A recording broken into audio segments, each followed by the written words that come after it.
RC farming চ্যানেলে আপনাদের স্বাগত, যেটি রোজিনাস ক্লাব এর একটি অংশ। দেখতে পাচ্ছেন অনেকগুলি শূকর এখানে তাদের গেট থেকে মুখ বাড়াচ্ছে। খেতে দেওয়ার সময় হয়ে গেছে, আমি তার আগে ভিডিও করতে গিয়েছিলাম। তো দেখা যাক কি খেতে দেয়, সেটা আমি অবশ্যই আপনাদের সঙ্গে শেয়ার করব পরের ভিডিওয়ে, কারণ নালে ভিডিওটা অনেক লেন্দি হয়ে যাবে। আমি চারপাশে একটু ঘুরে দেখে নিই।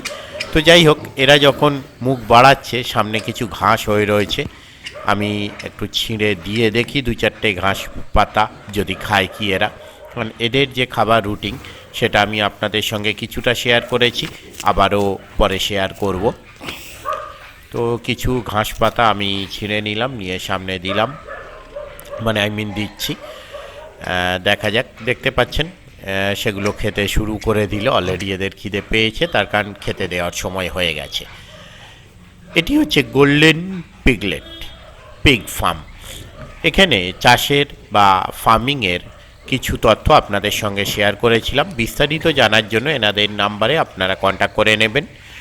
আর যারা কন্ট্যাক্ট করতে ইচ্ছুক তারা অবশ্যই একটা শিডিউল টাইমের মধ্যে কন্ট্যাক্ট করবেন। খুব শীঘ্রই এখানে পিগ ফার্মিংয়ের যে ট্রেনিং সেটা দেওয়ার ব্যবস্থা করা হবে। এখানে যে পিগটাকে আমরা দেখতে পাচ্ছি, মা পিগ, অনেকগুলি বাচ্চা মিলে রোজ তার দুধ খাচ্ছে। খাবার দিলেও আমরা জানি যে কোনো পশুর ক্ষেত্রেই একটু চেহারাটা তার রদবদল হয়, তাই দেখে খুব রোগা লাগছে, বোঝাই যাচ্ছে খুব রোগা হয়ে গেছে মা পিগটি। পরে আরও কিছু পিগ আপনাদের সঙ্গে শেয়ার করছি, দেখতে থাকুন বাকি ভিডিওটুকু। ধন্যবাদ।